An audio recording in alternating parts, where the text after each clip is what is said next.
Vesels 10 gadu. Daudz vai maz? Darbu Dunā, gatavojoties lielajam 10-gades koncertam, uzaicinājām Dagmāru uz sarunu, lai uzzinātu, kas 10-gadē ir sadarīts, kā sapņotais kļūst par īstenību un galu galā saprastu, kādā stāstā un sajūtā tas viss reiz ir sācies. Mēs atrodamies Āzenes ielā 12, korpus 4. Šī ir Vektora deju zāle, un man šķiet, ka šī ir izveidojusies par tādu rīktīgi radošo darbnīcu, jo šeit top ne tikai jaunas dejas, ne tikai jaunas idejas, bet šeit realizējās arī visādi praktiskie darbi. Šeit top dažādiem pasākumiem scenogrāfijas un rekvizīti, un te kaut kāda tāda, man liekas, ka te ir tāda maģiskā aura, kur katrs, kas ienāk, viņš grib darboties. Varbūt viņš negrib, bet viņš agrāk vai vēlāk sāk darboties.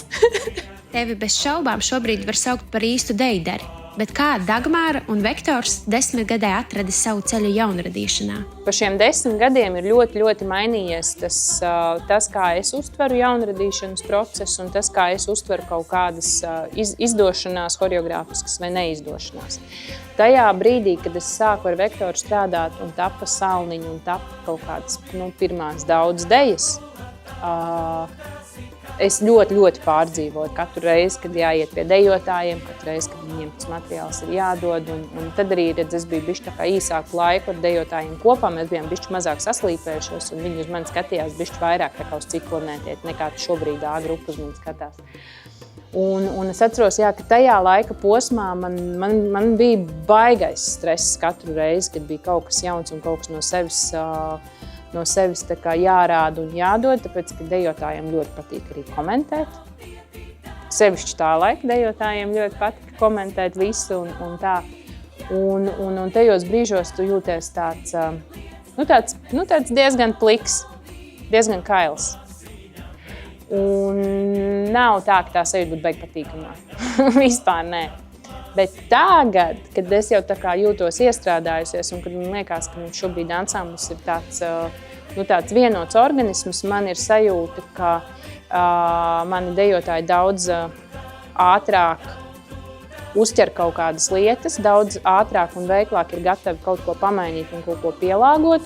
Vai atceries sevi šajā deju zālē ienākam pirmo reizi?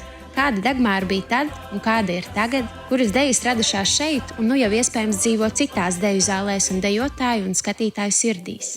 Es atceros pirmo reizi, kad es šajā zālē ienācu, un tas bija noteikti tos 10 gadus atpakaļ. Un es atceros, ka Vektors bija ļoti laimīgs par šo deju zāli, jo šīs bija, beidzot Vektoram bija tās savas mājas ar savām ģērbtuvītēm, ar savu tādu vadības telpiņu un tā, un tas bija viss tā ļoti jauki. Bet tā mana sajūta bija tāda, ka šī telpa ir ļoti maza. A grupas ansamblim. Te ir 10x10 metri. Tajā laikā gan sastāvs bija nedaudz mazāks nekā viņš ir šobrīd. Līdz ar to mēs kādu laiku ar to tikām galā, bet vispār tā telpa bija ļoti maza. Un es ļoti ilgi nesapratu, kā tu vispār var strādāt, jo tu nevari no dejotājiem neatkāpties, ne kaut kur no maliņas paskatīties. Tu vienkārši visu laiku esi šeit. Sejā iekšā. Droši vien tas, par ko deja, kas ir tā kā sasniegusi visvairāk cilvēkus un kas visvairāk tiek izpildīti, noteikti ir Skaistmanu Tēvzeme.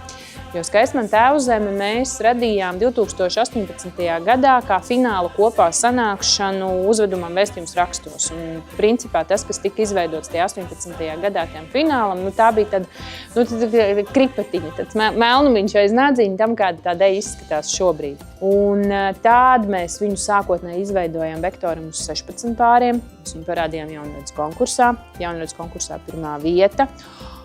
Un tad jau viņu sāka dejot citi ansambļi. Un 2023. gads bija tas mirklis, kad šo deju iekļāva vispārējos latviešu dziesmu un deju svētkos.